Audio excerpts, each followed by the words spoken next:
নমস্কার বন্ধুরা, আদাব। আমি আবার এলাম লাইভে। আমি প্রেডিক্ট করেছিলাম যে এবার এনসিপি জামাত জোট জিতবে। অ্যাটলিস্ট তাদের ফল অনেকটাই যে ক্লোজ থাকবে, এবং যদি তারা না জেতে কেন জিতবে না। এখন অবধি কে কত পার্সেন্টেজ অফ ভোট পেয়েছে সেটা ইলেকশন কমিশন অফ বাংলাদেশ এখনো পর্যন্ত জানায়নি। ওটা জানলে আরো ক্লিয়ার হবে যে কে কত পার্সেন্ট পেয়েছে।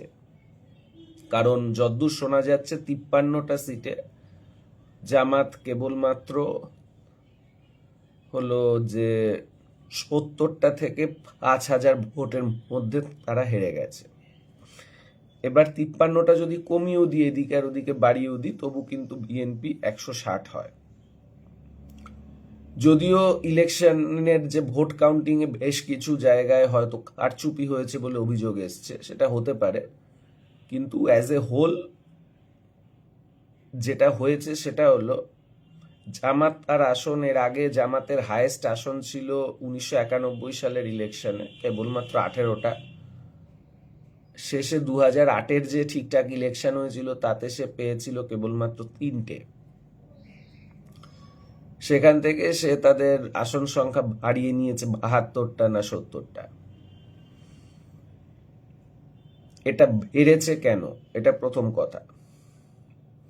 এটা বেড়েছে তার সবচেয়ে বড় কারণ হলো ইয়াং জেনারেশন পুরোপুরি ভাবেই যে জামাতকে ভোট দিয়েছে। এই ইয়াং জেনারেশনের ভোটেই কিন্তু প্রত্যেকটা ইউনিভার্সিটিতে ছাত্র সংসদগুলো জামাতের ছাত্র শিবির দখল করেছে। তো ইয়াং যে ভোটার এক্ষেত্রে জামাতের পক্ষে গেছে। এছাড়াও যে বিএনপির যে পুরনো ভোটার বেস, সেই ভোটার বেসেরও একটা অংশ জামাতের দিকে সরে গেছে, কারণ বিএনপি তার মুখে এমন সমস্ত কথা বলেছিল মূলত আওয়ামীর যে ভোটটাকে নিজের দিকে টেনে আনার উদ্দেশ্যে, এবং তারা অনেক ক্ষেত্রে হলো গিয়ে ইন্ডিয়ার বিরুদ্ধে কথায় অনেক বেশি যে নমনীয়তা শো করেছে। জামাতও খুব বেশি অ্যান্টি ইন্ডিয়া কথা বলেনি। এনসিপি অ্যান্টি ইন্ডিয়া অবস্থানে সবচেয়ে বেশি কঠোর। এনসিপি 6টা আসন জিতেছে, ঠিকই আছে নতুন দল হিসেবে, এবং হাসনাত আবদুল্লাহ যে খুব একটা ফায়ার ব্র্যান্ড ইমেজ আছে, সে নাকি সবকটা বুথে জিতেছে। তো যেটা গুরুত্বপূর্ণ জায়গা সেটা হলো যে বিএনপি এত পরিমাণে যে ভোট পেয়েছে, এটা কাদের ভোট? কারণ বিএনপির একটা ভোট জামাতে শিফট করেছে, ইয়াং জেনারেশনের ভোটও বিএনপি পায়নি। তাহলে যেটা, বিএনপি আওয়ামী লীগের একাংশের ভোট কিন্তু টেনে নিয়েছে। আওয়ামী লীগ এবং বামপন্থীদের একটা বড় অংশের ভোট ওরা কিন্তু টেনে নিয়েছে। আমার নিজের ধারণা আওয়ামীর ভোট এখন অবধি 25% মতো আছে। অর্থাৎ 2008-এ যদি যথার্থ অর্থে কেবলমাত্র আওয়ামীর যদি ভোট ব্যাংক হয়ে থাকে ঠিকঠাক অর্থে 40%, তাহলে সেটা ইরোড করে বিগত 16 বছরের যে দুর্নীতি এবং ভারতীয় হেজিমনির পক্ষের অবস্থানের জন্য সেটা কমে খুব বেশি হলে 25% হয়েছে, খুব কম হলে। কিন্তু 25%-এর ভোট এখনো আওয়ামী লীগের আছে। এর মধ্যে 15% থেকে 10% ভোট দিতে আসেনি, কারণ আওয়ামী লীগের নেতা নেত্রীদের আহ্বান ছিল আপনারা ভোট দেবেন না, কারণ আমাদের ভোটে দাঁড়াতে দেওয়া হয়নি। কিন্তু আবার যে 10 থেকে 15% মতো কিন্তু ভোট দিয়েছে হলো যে বিএনপিকে। হিন্দুরাও ঢেলে ভোট দিয়েছে বিএনপিকে, এবং আদিবাসীরাও ঢেলে ভোট দিয়েছে বিএনপিকে। অর্থাৎ বাঙালি মুসলমানের একটা শক্তিশালী অবস্থান দেখে যারা ভয় পাবে, বাঙালি হিন্দু এবং উপজাতিরা, তারা কিন্তু বিএনপিকে প্রেফার করেছে। এছাড়া মনে রাখা দরকার যে ইন্ডিয়া নিজেই বলেছে যে আওয়ামী না থাকায় আমরা বিএনপিকেই চাইব। তো এটা ছিল কতগুলো যে নেগেটিভ অ্যাসপেক্ট বিএনপির বিপক্ষে, যেটা বিএনপির বিপক্ষে যেতে পারতো এবং অনেকাংশে গেছে বলেই আজকে জামাতের যে সিট বেড়ে 70টা হয়ে গেছে 18টাতে, যেটা হাইস্ট ছিল 18, 2008-এ ছিল 3। এটা ঘটনা যে পার্টিটা 20টা মাত্র সিট পেতে পারে হায়েস্ট, তার পক্ষে 70 হওয়াটা খুবই কঠিন। কারণ ইলেকশন জিনিসটা শুধুমাত্র জনপ্রিয়তার জিনিস না, সেটা একটা মেকানিজমের বিষয়। সেটা আলটিমেটলি হলো যে সাংগঠনিক বিষয়। প্রতিটা বুথ স্তরে, প্রতিটা আহ, জায়গায়, গ্রামে গ্রামে কেমন সংগঠন আছে, এটা ওটার ওপর যে নির্ভর করে। তো যাই হোক, আহ, এই জায়গাতে সবসময় যে জামাতের একটা যে ড্রব্যাক ছিল, এনসিপিরও আছে, সে একেবারেই নতুন একটা পার্টি। তবে যেটা বোঝা গেছে সেটা হলো এই বিপ্লবটা, যে বিদ্রোহটা হয়েছে 5ই আগস্ট, এটা কিন্তু অনেক অংশে ইউথ এবং শহর কেন্দ্রিক হয়েছে। এবং আমি এটা বারবারই বলেছি যে গ্রামাঞ্চলের মানুষ যদি একমাত্র এই বিদ্রোহে চার্জ না হয়, তাহলে বিএনপি জিতবে। বিএনপির হাতে প্রচুর পয়সাওয়ালা লোকজন আছে, তারা পয়সা ছড়িয়ে লোকজনকে কিনবে। আমাদের মমতা ব্যানার্জি প্রায় যে লন্ডনে যায় এবং সেখান থেকে উনি কন্যাশ্রী, যুবশ্রী, এরকম হাজারটা শ্রী প্ল্যান নিয়ে আছে, যা এটার বুনিয়াদ হলো সোশ্যাল প্রোগ্রাম, মানুষের হাতে হাতে টাকা দিয়ে ভোটে যেটা। আমাদের আরেক জিয়াও যে লন্ডন থেকে এসছেন এবং তিনি ফ্যামিলি কার্ড আবিষ্কার করেছেন হাতে হাতে টাকা গুজে দেওয়ার জন্য। তো এই যে বিষয়টা, এটাও আমার মনে হয়েছে যারা এই বিপ্লবে চার্জড হয়নি যে অংশটা, সে অংশটাও এই ফ্যামিলি কার্ড, তারপর হাতে হাতে টাকা দেওয়া, এসবে প্রচন্ডভাবে উৎসাহিত হয়েছে। কিন্তু যেটা সবচেয়ে বেশি গুরুত্বপূর্ণ বলে আমার মনে হয়েছে সেটা হলো কিছুদিন আগেই যে ভারত এবং আমেরিকার যে ডিল হয়েছে, সেটা ভারত এবং আমেরিকার ডিলে খুব ক্লিয়ারলি ভারত বলে দিয়েছে সে আর রাশিয়ার তেল কিনবে না। ভারত খুব ক্লিয়ারলি ইরানের চাবাহার থেকে সরে এসছে এবং একই সঙ্গে ভারত কিন্তু তার যে কৃষি পুরো ওপেন করে দিয়েছে আমেরিকার জন্য। এবং মনে রাখা দরকার, তার কিছুদিন আগে একটা ভোট হয়ে একটা একটা কিনা যে ডিল হয়েছে ইউরোপিয়ান ইউনিয়নের সাথে, সেখানেও কিন্তু ভারত আর যে স্মল স্কেল ইন্ডাস্ট্রিকে পুরো ইউরোপিয়ান ইন্ডাস্ট্রির কম্পিটিশনের মুখে ঠেলে দিয়েছে। অর্থাৎ ভারতের ছোট ব্যবসায়ী এবং মাঝারি ব্যবসা এবং কৃষককে শেষ করার সিদ্ধান্ত কিন্তু ভারত রাষ্ট্র নিয়ে নিয়েছে। এটা বিশ্ব পুঁজি অত্যন্তভাবে স্বাগতই জানাবে, কারণ এটা প্রিমিটিভ অ্যাকুমুলেশনের একটা পার্ট। ছোট পুঁজি এবং কৃষিকে উচ্ছেদ করা সবসময় আদি পুঁজি সঞ্চয়ের একটা বৃহৎ একটা অংশ, এবং এটা ভারত দীর্ঘদিন ধরে করছিল না।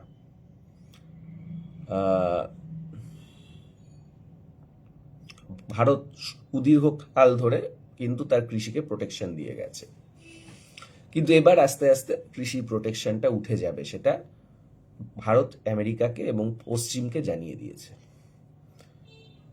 এটা কেন?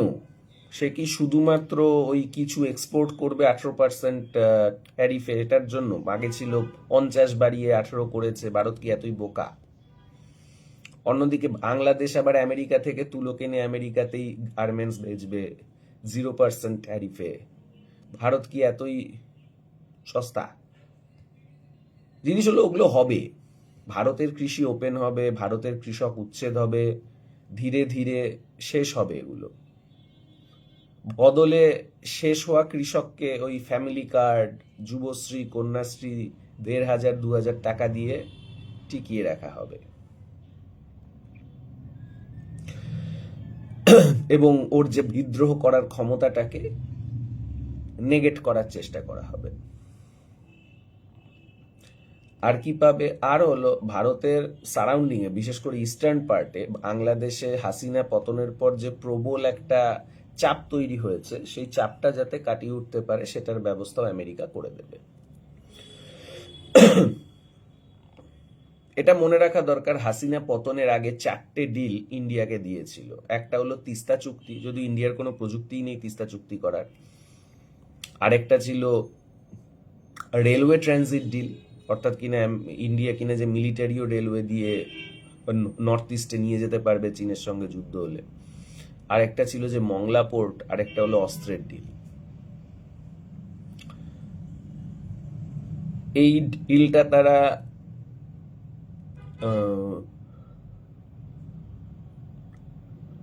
মে মাসে হাসিনা সরকার এই ডিলটা করে ইন্ডিয়ার সাথে, এবং তারপর চীনে যায়। চীন তাকে এতটুকু স্বাগত জানায়নি। চীনেই তিনি খবর পান যে বিদ্রোহ বাড়ছে, ফিরে আসে এবং তাকে চলে যেতে হয়। আমি সবসময় বলেছি যে মিলিটারি এবং ইন্টেলিজেন্সের বাংলাদেশের ইন্টেলিজেন্সের একটা রোল ছিল, কারণ ওইগুলো ছিল বাংলাদেশের মিলিটারি আর ইন্টেলিজেন্সের যে রেড লাইন, যে এইখানেও যদি ভারত চলে আসে, বিশেষ করে অস্ত্রে ভারত যদি আসে, তাহলে আমার সার্বভৌমত্ব শেষ, আমার বার্গেনিং পাওয়ার একটু আর থাকবে না। এবং সেই জন্যই কিন্তু হাসিনাকে পুরো হটিয়ে দেওয়া হয়েছে। কিন্তু হাসিনা এই ডিলটা করেছিল কেন ইন্ডিয়ার সাথে এত বছর পরে?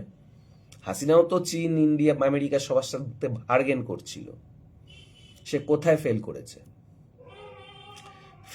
সে ডিলটা করেছিল কারণ আমেরিকা তাকে চাপ দিয়েছিল এই ডিলটা করার জন্য। আমেরিকা বিএনপিকে নাচিয়ে 2024 ইলেকশনের আগে হাসিনাকে বাধ্য করায় যে তুমি চীনের সঙ্গে কোনো ডিল আর করবে না, এবং সব ডিল ইন্ডিয়াকে দিয়ে দেয়। এবং ইন্ডিয়া এই ক্রেডিটটা নেয় আওয়ামীর কাছে যে আমি এই ডিলটা করিয়ে দিলাম, আমেরিকা তোমায় মেনে নিয়েছে, তুমি এবার সব আমাকে দিয়ে দাও। সেখানেই ঝাড়টা খেয়েছিল।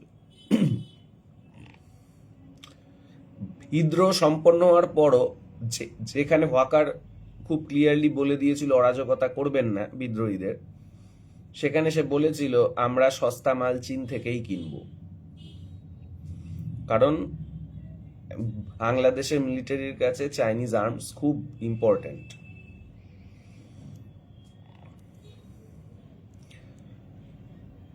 রিসেন্টলি শোনা যাচ্ছে যে F-17, J-10C, J-20 এসব নিয়ে অজস্র নাকি যে ডিল বাংলাদেশের সাথে চীনের হয়েছে, এবং তিস্তা ডিল নাকি খুব ইমিডিয়েটলি নাকি আরম্ভ হয়ে যাবে।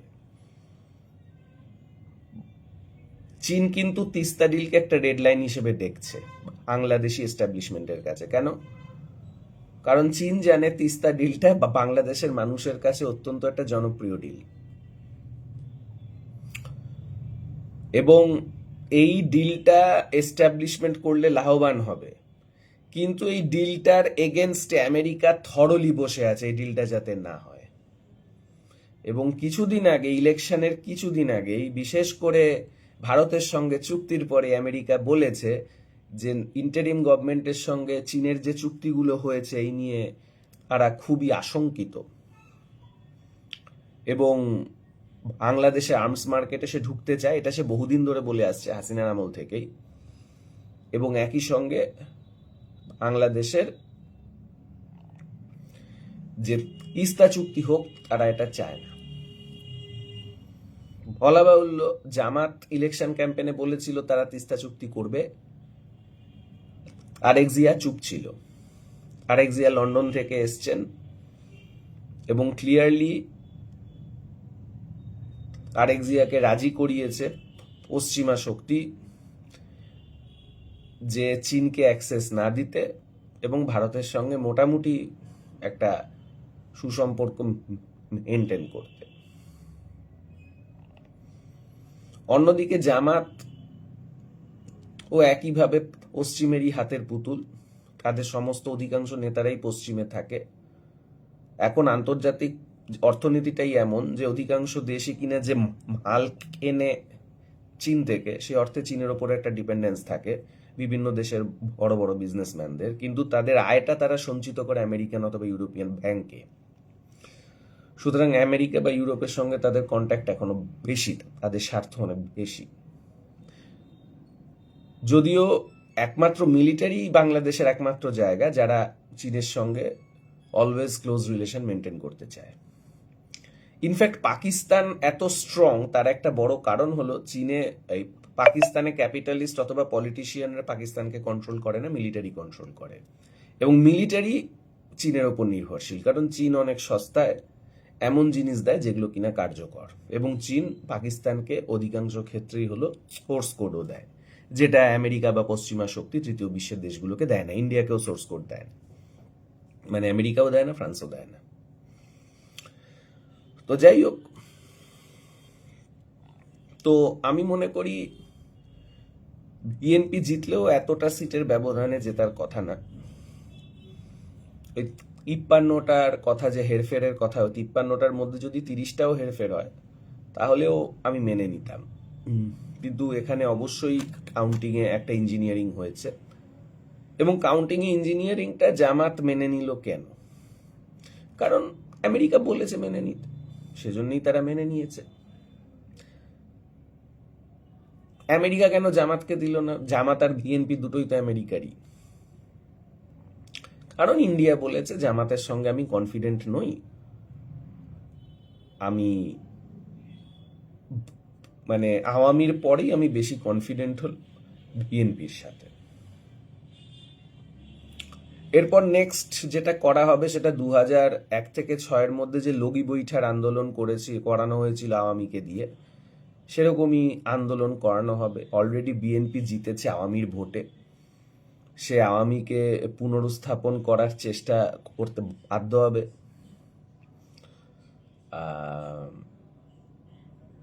আমার মনে হয় না আর্মির সঙ্গে খুব একটা লাগতে যাবে, আর্মি হয়তো চীনের সঙ্গে ডিলগুলো কন্টিনিউ করবে, কিন্তু তিস্তা ডিল সে অর্থে পাবে না চীন। এবং যদি মায়ানমারের আরাকানে কিছু উল্টোপাল্টা কাজ করতে যায় বাংলাদেশের এই বর্তমান বিএনপি সরকার, কারণ মনে রাখা দরকার এই তারেক জিয়ার আমল, এই মানে এর আগে 2001 থেকে 2006 মধ্যেই কিন্তু তারেক জিয়ার লাফালাফিতে বিএনপি একটা বদনাম করিয়েছিল চীনের কাছে, কারণ সে আইওয়ানের একটা অফিস খুলিয়েছিল, আইওয়ান সরকারের বাংলাদেশে। তো এইসব কিছু যদি করে তাহলে আমি আশঙ্কিত হাসিনা যেমন প্রথম দিকে জেতার পরে 2008-এর পরে জেতার পরে যখন কিনা পিলখানা হত্যাকাণ্ড করলো, বাংলাদেশের মিলিটারিকে মারলো, অধিকাংশই চাইনিজ ট্রেন্ড ছিল এবং চীনকে পাত্তাই দিচ্ছিল না। চীন কিন্তু হাসিনাকে লাইনে এনেছিল মায়ানমার থেকে রোহিঙ্গাদের মেরে বাংলাদেশে ঢুকিয়ে। তারেককে লাইনে আনতে কিন্তু ওয়েস্ট বেঙ্গল, বিহার, আসাম আছে, সেখানে বিজেপিকে দিয়েই চীন কিন্তু মুসলিমদের মারিয়ে বাংলাদেশে ঢুকিয়ে দিতে পারে এবং তারেককে আবার যে লাইনে নিয়ে আনতে পারে। সো কি হবে আমরা জানি না, তবে আমার ধারণা চরম চীন বিরোধী সিদ্ধান্ত থেকেও বাংলাদেশের এস্টাবলিশমেন্ট বিরত থাকবে। কিন্তু অবস্থাটা এমন তৈরি হলো যে আগামী দিনে ভারত যেটা চায় যে বাংলাদেশকে একটা পূর্ব ভারতের মুসলিমদের একটা ডাম্পিং গ্রাউন্ড বানিয়ে দিতে, রোহিঙ্গাদের এগেনস্টে যেটা করা হয়েছে সেটা এসব অঞ্চলের মুসলিমদের সাথেও হতে পারে, সেটা হওয়ার সম্ভাবনা প্রবলভাবে থেকে গেল।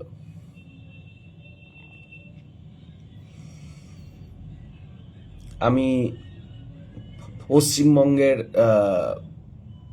যে যে আমদের কথা বলি, এরা বিশ্বাস করে যে হিন্দি গুজরাটি সাম্রাজ্যবাদ বাঙালির মূল শত্রু নয়, বাঙালির মূল শত্রু নাকি হলো ইসলামিক মৌলবাদ আর হিন্দু মৌলবাদ। যেন একজন যে কিনা যে লিবারাল মানে হিন্দি গুজরাটি সাম্রাজ্যবাদী যেন কোনো শত্রু নয়, এটাই তারা বিশ্বাস করে। এখন বাঙালি হিন্দুরা খুব ভালো তো পলিটিক্স বোঝে না, বাঙালি হিন্দু লেফটরাও পলিটিক্স বোঝে না, মানে যারা কিনা যে লিবারাল হোক, কমিউনিস্ট হোক, যাই হোক, এরা পলিটিক্স তো বোঝে না। মানে বাঙালি জাতিটা পলিটিক্স এতই কম বোঝে যে একটা সাউথ এশিয়ার সবচেয়ে শক্তিশালী জাত থেকে এখন বাঙালি মুসলমানকে বাংলাদেশি বলে মারে, আর বাঙালি হিন্দু মধ্যবিত্ত পুরুষকে ছক্কা, নারীকে সস্তা বলে চিহ্নিত করে দেওয়া হয় সমগ্র ইন্ডিয়া জুড়ে।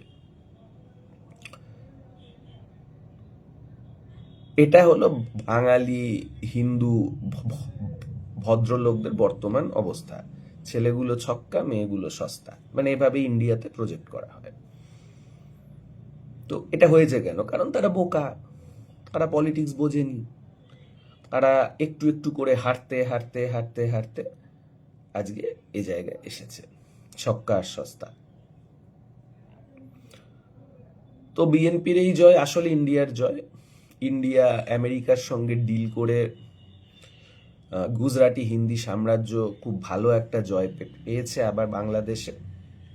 এবং এর থেকে বোঝা যায়, যদিও তাদের কিছু স্যাক্রিফাইস করতে হয়েছে, ইনক্লুডিং তাদের নিজেদের কৃষি সমাজকে, যেটা তারা চাইতোই। গুজরাটি মারোয়াড়ি পুঁজি কৃষিকে স্যাক্রিফাইসই করতে চাইতো, কিন্তু তারা করতে পারছিল না ভয়ে। সেই ভয়টার থেকেও বড় ভয় হয়ে গেছিল বাংলাদেশে যদি একটা চরম অ্যান্টি ইন্ডিয়া, মানে অ্যান্টি গুজরাটি হিন্দি সাম্রাজ্যবাদী একটা সরকার বসে। আমি মনে করি না জামাত খুব কঠিন কোনো অ্যান্টি সাম্রাজ্যবাদী কিছু হতো, কারণ জামাতও মোটামুটি আমেরিকা দ্বারাই নিয়ন্ত্রিত বিএনপির মতো, কিন্তু রিলেটিভলি বেশি হতো। এই সামান্য রিলেটিভ বেশি হতো, এটাও বিশেষ করে এনসিপিকে ওরা ভয় পায়, কারণ এনসিপির পজিশন খুব স্ট্রং অ্যান্টি ইন্ডিয়ান হেজিমনির বিরুদ্ধে। এবং এনসিপির নেতারা কেউ হলো গিয়ে যে ওয়েস্ট ডিপেন্ডেন্ট এখনো নয়, তারা একদম ইয়াং। ইনফ্যাক্ট তারা আদৌ তাদের হাদির মতো হাল হবে কিনা সেটাও যথেষ্ট প্রশ্নের। যাই হোক, বিএনপি প্রথম থেকেই বলে আসছে যে তারা নাকি সমতার সম্পর্ক চায় ভারতের সঙ্গে। অ্যান্সার হলো সেটা সম্ভব নয়। ভারত তোমার থেকে অনেক শক্তিশালী দেশ, ভারত তোমার থেকে অনেক গুরুত্বপূর্ণ দেশ, এবং শক্তিশালীর সঙ্গে দুর্বলের কখনো সমান সম্পর্ক হয় না। সেই জন্যে শক্তিশালীর বিরুদ্ধে দুর্বলকে অনেক বেশি কঠোরতার সঙ্গে উপস্থিত হতে হয়। বিএনপি যদি উপস্থিত হতে না পারে তাহলে তার, এবং আগামী দিনে চেষ্টা হতেই পারে যে লগি বৈঠার মতো আন্দোলন করে আওয়ামীকে পুশ করার। তো আমেরিকা মোটামুটি আবারও হলো গিয়ে যে পুরনো স্টাইলে ফিরে গেছে। আজে যে বিদ্রোহটা হয়েছিল সেটা মূলত আর্মি এবং ইন্টেলিজেন্স করিয়েছিল, সঙ্গে মানুষের ক্ষোভ তো ছিলই। কারণ আর্মি আর ইন্টেলিজেন্স বারবারই বলে দিয়েছে চীনকে ছাড়া আমার চলবে না, এবং এটা ফ্যাক্ট। চীনকে ছাড়া পৃথিবীর কোনো দেশ আর ইনফ্লেশন হলো যে মিনিমাইজ করতে পারে না, কারণ চীন থেকেই সবচেয়ে সস্তা মাল আসে। তো আবারও সে ব্যালেন্সের খেলায় যাবে আরেক জিয়া, হাসিনার মতোই। হাসিনা দীর্ঘদিন ধরে ব্যালেন্স করেছে আমেরিকা, ইন্ডিয়া আর চায়নার মধ্যে, এবং শেষ অবধি 2024-এ আমেরিকার প্রেসারে তার ব্যালেন্সটা ভেঙে যায়। এবং ওরই ফল হয়েছিল যে ডিজিএফআই, মানে ইন্টেলিজেন্স আর মিলিটারি মিলে কামাল করে দিয়েছিল। এবারও কিন্তু মিলিটারির যে রোল অপেক্ষাকৃত ভালো, আমলাতন্ত্রের রোলটা খারাপ। যাই হোক, কোনো মানে ইতিহাসে কোনো লড়াই শেষ নয়। তবে এরপর আমাদের এখানে ওয়েস্ট বেঙ্গলে যেভাবে মুসলিমদেরকে ডিভোটার করা হয়েছে, এটা আরো বেড়ে যাবে করা। আমি অনেকের গোটা ওয়েস্ট বেঙ্গলে খবর পাচ্ছি যে দামাল বাংলায় আনিক ফকির এবং আমি যেভাবে কাজ করেছি, অভিষেক হালদার, উনি কল্যাণ ব্যানার্জির জামাই, যেভাবে আমরা কাজ করেছি তাতে নাকি প্রশাসন খুব নাকি তটস্থ হয়েছে, তারা আর নাকি মুসলিমদের নাম ডিভোটারে দেবে না। আমি এটা বিশ্বাস করি না। আমাদের কোনো গুরুত্বই নেই। হিন্দি গুজরাটি সাম্রাজ্য খুবই শক্তিশালী, এবং এখানে নিজেদের সরকার পাওয়ার পরে তারা আরো বেশি করে যে নাম বাচ্চা দেওয়া শুরু করবে। যাই হোক, জামাতের ফল আগের থেকে অনেক ভালো হয়েছে। হয়তো আসলে ভোট একটা নিজস্ব একটা প্রক্রিয়া, সেখানে মানে মানুষের চাওয়া পাওয়াটা সবসময় ঠিকঠাক রিফ্লেক্টেড হয় না, কারণ প্রচুর এমন মানুষ ভোট দেয় যাদের কোনো চাওয়া পাওয়া নেই। তারা জাস্ট কোনো একটা নেতার কাছ থেকে কবে হেল্প পেয়েছে, বা নেতা টাকা দিয়েছে, বা টাকা দেবো বলেছে, বা নেতার সঙ্গে কোনো একটা অর্থনৈতিক সম্পর্ক আছে, নেতা না থাকলে তো চাকরিটা থাকবে না, এসব ভেবে অনেক ভোট পড়ে। তো সেই হিসেবে এখন আমি যেটা মনে করি যে এনসিপি জামাতের খুব স্ট্রং একটা অপোনেন্ট হিসেবে নিজেকে তুলে ধরাটা প্রয়োজন, করুক সেগুলো। যদিও আমি আবারও বলছি, জামাতকেও বিএনপির মতোই কিন্তু হলো গিয়ে যে ওয়েস্টই কন্ট্রোল করে, তাই এইটা বুঝতে হবে। বাংলাদেশের মানুষ এখনো বোঝে না যে ভারতীয় হেজিমনি বেঙ্গল ডেল্টায় আছে, হিন্দি গুজরাটি যে দবদবা সেটা বেঙ্গল ডেল্টায় আছে, কারণ অ্যাংলো স্যাক্সনরা, পশ্চিমা শক্তি এটাকে সাপোর্ট করে। বাংলা ভাগ এই জন্যে হয়নি যে বাংলার বর্ণ হিন্দুরা যে গ্রেটার বেঙ্গলে যে নেতা হতে পারছিল না। বাংলার ভাগ এই জন্যেও হয়নি যে মারওয়াড়িদের ব্যবসা চলে যেত, ওগুলো আছে। বর্ণ হিন্দুরা নেতা হতে চেয়েছিল বলে বাংলা ভাগ চেয়েছিল, সত্য। মারওয়াড়িরা তাদের ব্যবসা ধরে রাখতে বাংলা ভাগ চেয়েছিল, সত্য। কিন্তু মূল বিষয়টা হলো যে অ্যাংলো স্যাক্সনরা, অর্থাৎ কিনা তৎকালীন যে ব্রিটিশ সাম্রাজ্য বাংলা ভাগে অনুমতি দিয়েছিল, সেরকমই আজকেও হাসিনা এই এরকমই 71-এও যে বাংলাদেশ তৈরি হয়েছিল, ইন্ডিয়া হেল্প করেছিল, সত্য। কিন্তু মূল সত্যি হলো সোভিয়েত ইউনিয়ন সরাসরি 3টে ভেটো দিয়েছিল বাংলাদেশ যাতে তৈরি হয় ওর সপক্ষে। এবং একই সঙ্গে হাসিনার যে এতদিন 16 বছরের অপশাসন চলেছিল, সেটা সেখানে ইন্ডিয়ান হেজিমনি যে এত শক্তিশালী অবস্থানে ছিল, এটা ইন্ডিয়ার জন্য নয়, তার কারণ আমেরিকা সেটাকে অনুমোদন করেছিল। এই জায়গাটা এখনো অবধি বাংলাদেশিরা বুঝে উঠতে পারেনি। এই জায়গাটা বোঝাটাই হলো নেক্সট স্টেপের সবচেয়ে বড় স্টেপ। আমেরিকা সবসময় চীনকে আটকাতে চাইবে, চীনই তার প্রধান প্রতিদ্বন্দ্বী, এবং চীনকে আটকাতে হলে তার ইন্ডিয়াকেই লাগবে। বাংলাদেশ চীনের কোনো গুরুত্ব নেই বাংলা, মানে বাংলাদেশ ইন্ডিয়ার থেকে অনেক একটা দুর্বল রাষ্ট্র। সুতরাং এই চীনের বিরুদ্ধে যতদিন আমেরিকা করবে, ততদিন আমেরিকা ইন্ডিয়াকে অনেক বেশি গুরুত্ব দেবে, হিন্দি গুজরাটি সাম্রাজ্যকে গুরুত্ব বেশি দেবে। আর এবার তো হিন্দি গুজরাটি সাম্রাজ্য অনেকটাই দিয়ে দিয়েছে, কৃষিও ছেড়ে দিয়েছে, স্মল স্কেল ইন্ডাস্ট্রিজও ছেড়ে দিয়েছে। তো বদলে কিছু নেবে না, শুধু 18% ট্যারিফে কিছু বিক্রি বাট্রা করবে, এমনকি গার্মেন্ট সেক্টরও বাংলাদেশকে ছেড়ে দিয়েছে। সুতরাং সে কিছু নেবে না, এটা ভাবাটা ভুল হবে। আগামী দিন এন্টায়ার যে ওয়েস্ট বেঙ্গল, ইস্ট বিহার আর আসাম জুড়ে বাঙালির ওপর, বিশেষ করে বাঙালি মুসলমানের ওপর প্রবল আঘাত নামতে চলেছে বলেই মনে করি। এই আঘাতে অ্যাংলো স্যাক্সন হেজিমনির অনুমোদন থাকবে, লন্ডন ওয়াশিংটনের অনুমোদনই থাকবে। সেই জন্যে আরো কঠিন হলো লড়াইটা। তবে ভেবে লাভ নেই যে লড়াই সবসময় কঠিন। কঠিন লড়াই যদি কেউ জেতে তাহলে সেভাবে হবে, কিন্তু মূল বাঙালি মানে বাংলাদেশের মানুষের মূল সমস্যা, সেটা যারা যে জামাত এনসিপিকে সাপোর্ট করেছে তাদেরও সমস্যা, যে তারা ইন্ডিয়ান হেজিমনিকে একটা মূল সমস্যা বলে ভাবে। এটা কিন্তু তিতুমিরেরও সমস্যা ছিল। তিতুমিয়া বাঙালি হিন্দু জমিদারদের মনে করেছিল, বাঙালি হিন্দু উচ্চবর্ণ জমিদারদের মনে করেছিল মূল সমস্যা, কিন্তু তাকে কে এসে ক্রাশ করে দিল? যে ব্রিটিশ সাম্রাজ্য এসে ক্রাশ করে দিল। তো সেরকমই ইন্ডিয়ান হেজিমনিকে এখন অথবা পাকিস্তানকে মনে করেছিল মূল সমস্যা, কিন্তু পাকিস্তানের পেছনে আমেরিকা ছিল, আবার ইন্ডিয়ার পেছনে সোভিয়েত ছিল। সেরকমই হাসিনার আমলেও ইন্ডিয়ার পেছনে পশ্চিম ছিল, আমেরিকা ছিল, প্রবলভাবে ছিল। এটা বুঝতে পারাটাই হলো যে নেক্সট উত্তরণটা এখান থেকে হবে।